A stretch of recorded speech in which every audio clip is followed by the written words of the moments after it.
Yo, what is going on, guys, and welcome back to another episode of Washed Up Content Creator. Fun for the whole family. Today I'm bringing you guys my totally original build for Pyromancer for both solo and co-op, but I have to warn you guys that this one is not for the faint of heart. They're mainly designed to be clearing maps as quickly as possible, and all of these use very, very heavy endgame gear. Everything is pretty much perfect. First, let's talk about the game plan for playing solo. The skills you'll be using for this will be Heatwave, Ash Blast, and Overheat. Your skill rotation will essentially be using Heatwave to debuff enemies and apply Burn, then Ash Blast to CC them and debuff them even further, and apply Ash of course, and then finally using Overheat again to consume the Burn and Ash and completely eat their ass. You can also use Overheat at the start of the fight to apply Burn to everything, or you can just spam it whenever you're low to heal yourself with the little bit of skill life leash that we have in our armor pieces. So for the solo build, the skill tree that you're going to want to use is basically something like this. We're going to go top tree and pick up all the Ash Blast related buffs that we can get. So we want to mobilize skill cooldowns as much as possible.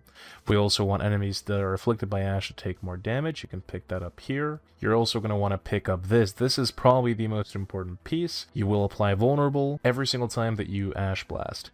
Also, make sure to pick up Hot Situation. This will give you 45% more AP whenever you use an immobilize ability, which in this case is Ash Blast. And you're going to want to pick up both Marble Orchard and Trial of the Ashes. This will give you more damage to enemies afflicted by Ash and cooldowns. Now, with the rest of your points, you're going to want to go down here. We don't want to pick this up because this is only going to lower the cooldown of our Overheat. Not the issue here. We just want more damage at this point. So that's where we're going to pick up Mark's Combustion, and we're also going to pick up Wildfire. So this is going to decrease all of our cooldowns by 10%. And that is pretty much what you are going to want to use.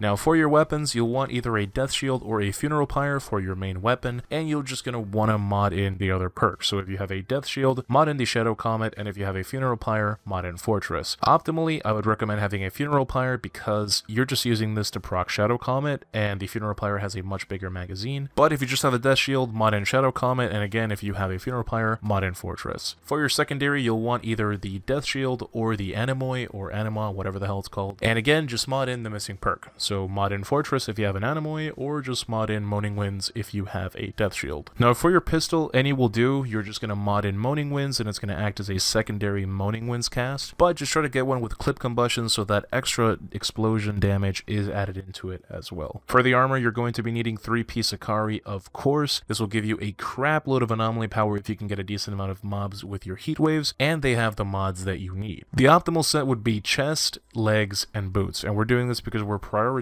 cooldown reduction for our Ash Blast. This means you'll need a purple helmet and gloves, and both of them with anomaly power, cooldown reduction, and status power to help our Ash last as long as possible. The mods you'll need are Detonator, Anomaly Echo, and Master Consumer, which come with the Akari pieces. You'll also want Fire Tsunami, which comes from the Akari helmet, Death Sentence, which comes from the Torturer's head, and Captain Hunter, which comes from the gloves of the Cannonball. Then you'll want Ash Blast Range, Tidal Wave, or Ride the Wave, either one, they both do the same thing. Burnt Out, and then for your last slot, you can use either Blacksmith for some survivability, which is what I personally do, or if you want to go full damage, you could also use Ashen Boost or Bullet Kindling as well. Essentially, just make sure you get either one of the tier 1 or tier 2 mods that you need for the whole build on your purples, and just mod in the rest. Now for the co-op build, which is focused on debuffing everything, we're going to be using Thermal Bomb instead of Ash Blast, so we're going to have to redo our skill tree.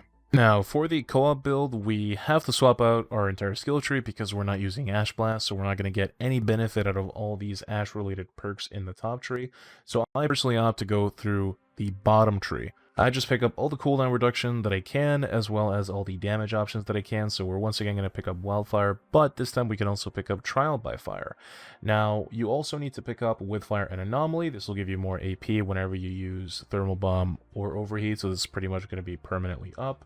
You also want Flames that burn twice, just 10% more damage to elites.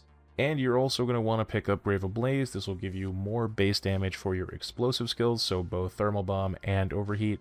So increasing the base damage is incredibly important because all the multipliers that you're getting from everything else will therefore be increased that much more. Now, in the same vein of getting Flames that burn twice for elites, basically the same reason I put a point into Extinction, this is going to give you 20% more damage towards enemies that are 30% of their health or below. This is literally only going to come into effect when you're fighting elites or end of expedition bosses, the really tanky guys. It's just going to help you burst through them at the end, just kind of kill them a little bit faster. But this last point, you can really put it wherever the hell you want. You could put it here, revive yourself if you feel like you're dying too much, or get some more max health to prevent yourself from dying. If you're doing a lot of expeditions and you get killed by Broodmother invisible AoE floors, you might want to pick up some resistance here, or you could also get this for more sustain.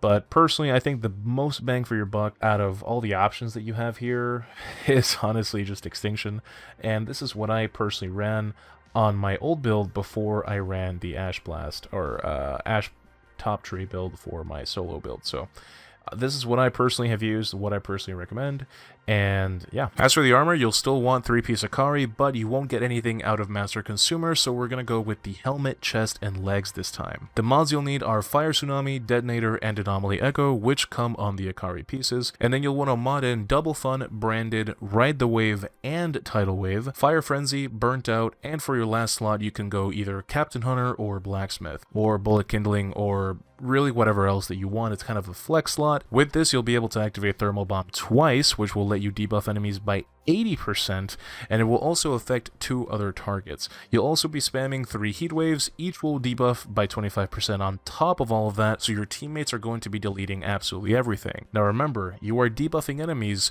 which means you will deal more damage as well. You still have the 3-piece Akari giving you a crap load of anomaly power, and we have all of the overload mods and perks on the skill tree. So you will still be dealing quite a decent amount of damage, but your teammates will see their damage completely skyrocket once you load onto the scene. And that's it, guys. Those are my Pyromancer builds for both solo and co-op.